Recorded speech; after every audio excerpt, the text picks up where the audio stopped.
Investor Connect podcast program. This is Hall T. Martin. I'm the host of the show, in which we interview angel investors, venture capital, private equity, family offices, and many other investor groups for startups and growth companies.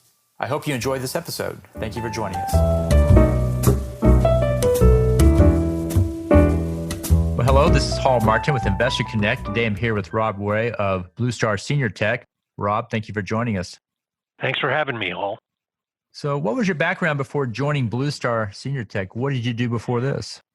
I have a somewhat checkered background in that I started off life as a nuclear engineer operating nuclear surface ships for the Navy. And I spent my 20s driving around the world doing that after getting a degree in nuclear engineering. And then I went into the reserves and spent my 30s and 40s with a variety of small entrepreneurial businesses. And at the end of my 40s, I was accidentally mobilized to Baghdad because I was still a Navy reservist, and then accidentally promoted to admiral. And the Navy said, "Hey, Mr. Wray, you're back on active duty in your 50s. So then I went back to be an admiral full-time in the Navy and retired a second time. So I'm sort of a businessman who happened to be an admiral for a while, and now I'm back in my business roots. So what led you to start work back in this new area?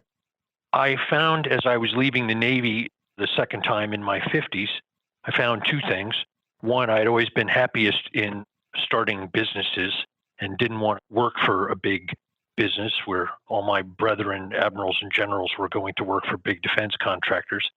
And we looked around and we were in our 50s and our parents were in their 70s and 80s and 90s, and all of our friends' parents were in their 70s and 80s and 90s. And we realized that there was a huge need and a huge opportunity.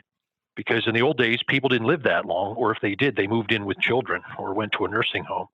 And now seniors want to stay independent as they get older in their homes. And we thought, maybe there's a business there. So that's how we got into this industry. So for investors out there, what's your advice for people investing in this area? What would you caution them to do before they write that first check? That's a good question. Obviously, there's all the standard investor rules about due diligence of the company and the due diligence of the team and the concept. This is a huge, burgeoning area.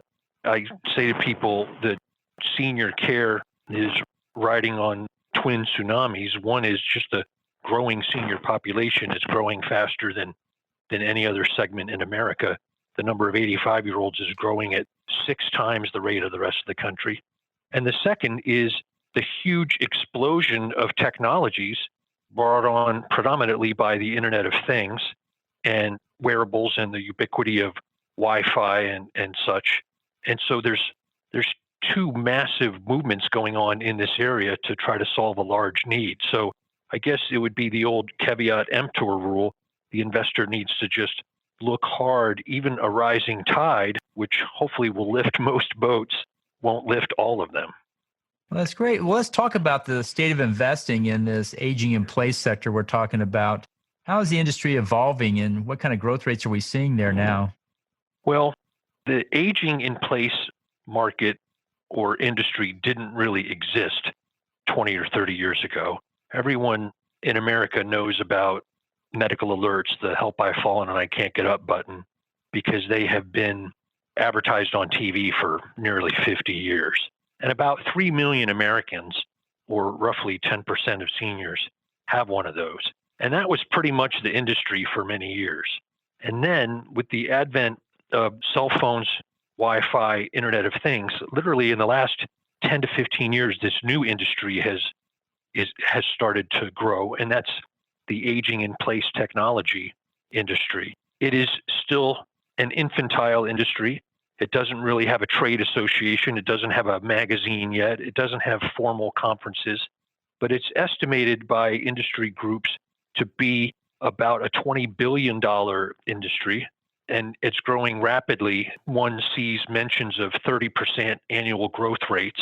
There's a lot of things going on because it encompasses technologies and services that range from in-home care to hearing, to eyesight, to wandering, to Alzheimer's care, to facilities, to buildings.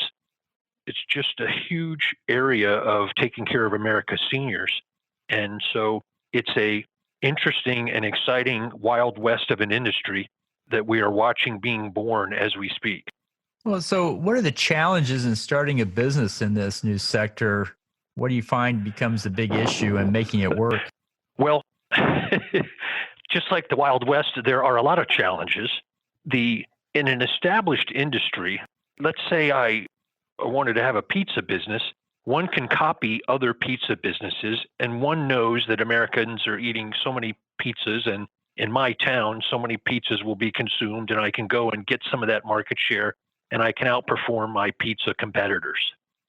But if I moved into a new food group or a new means of delivering food that no one knew about, it might be better.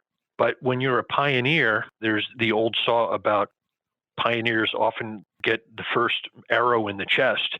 You can quickly go out of business because you're learning things that haven't been learned yet. And so I would say in this industry, we have a lot of people that are working very hard to figure out what does work. How do you deliver services to seniors that have never had them before? How do you apply smartphones to seniors who didn't grow up using smartphones? How do you get financing done? What's going to be reimbursable through the healthcare system? What is the family paying for it? What is the senior paying for?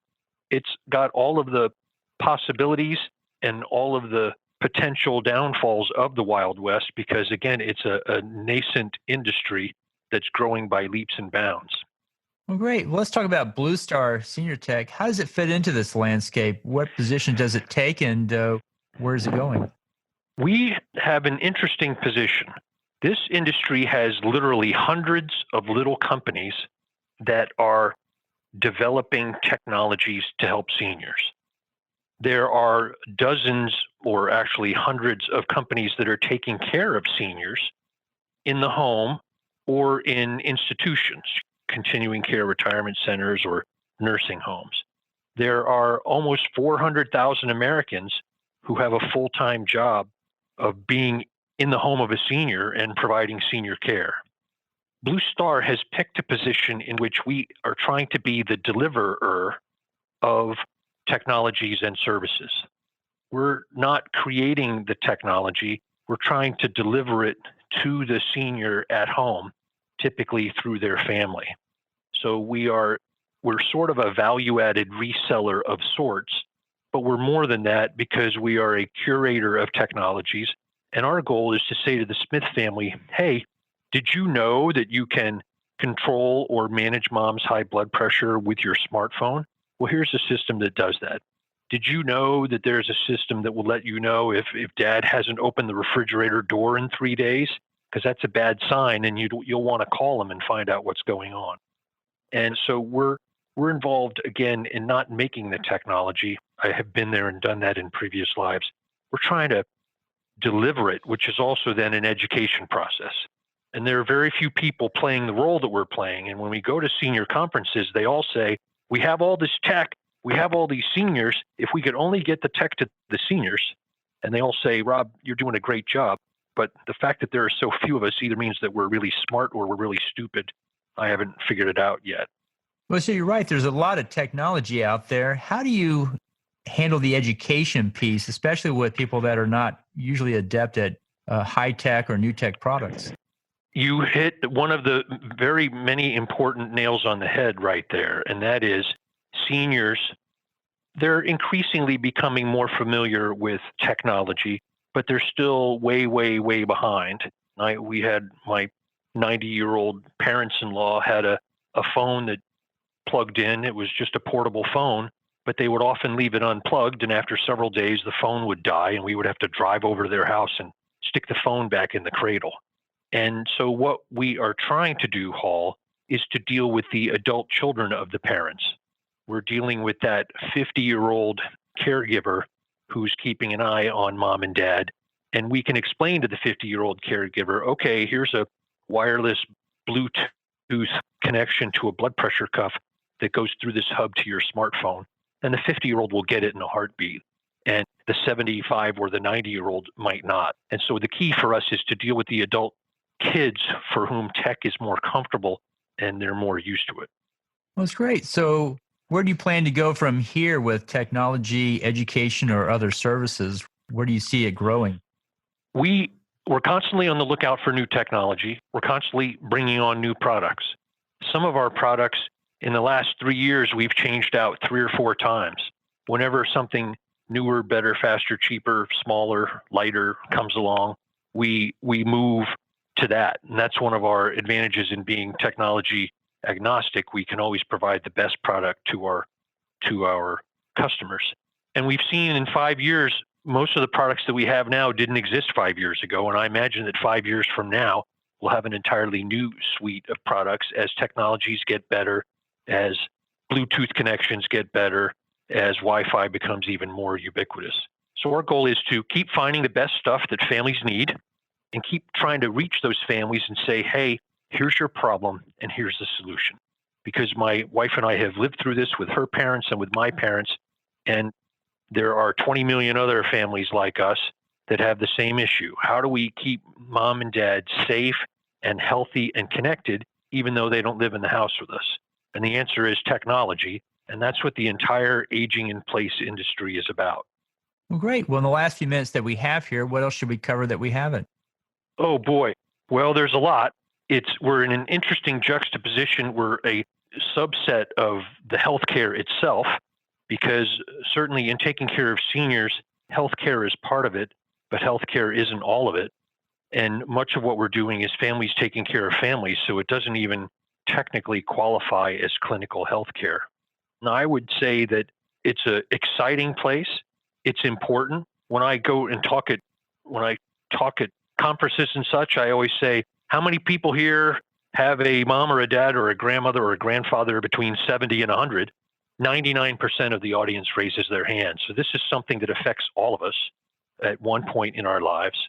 And so anything that BlueStar can do to make that point in everyone's life that much more safe and that much more beneficial, it makes it easy to get up and go to work in the morning because we feel like we're doing good things for a deserving population. And the business is going well, but it's always good to have a business in which you feel good about what you do. And we certainly feel that way. Well, great. Well, how best for listeners to get back in touch with you?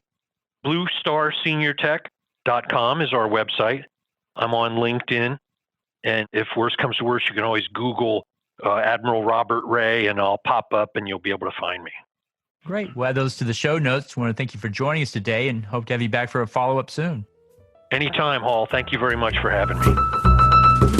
Investor Connect helps investors interested in startup funding. In this podcast series, experienced investors share their experience and advice. You can learn more at investorconnect.org.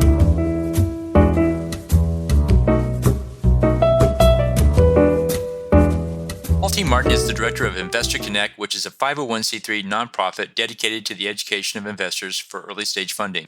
All opinions expressed by Hall and podcast guests are solely their own opinions and do not reflect the opinion of Investor Connect. This podcast is for informational purposes only and should not be relied upon as a basis for investment decisions.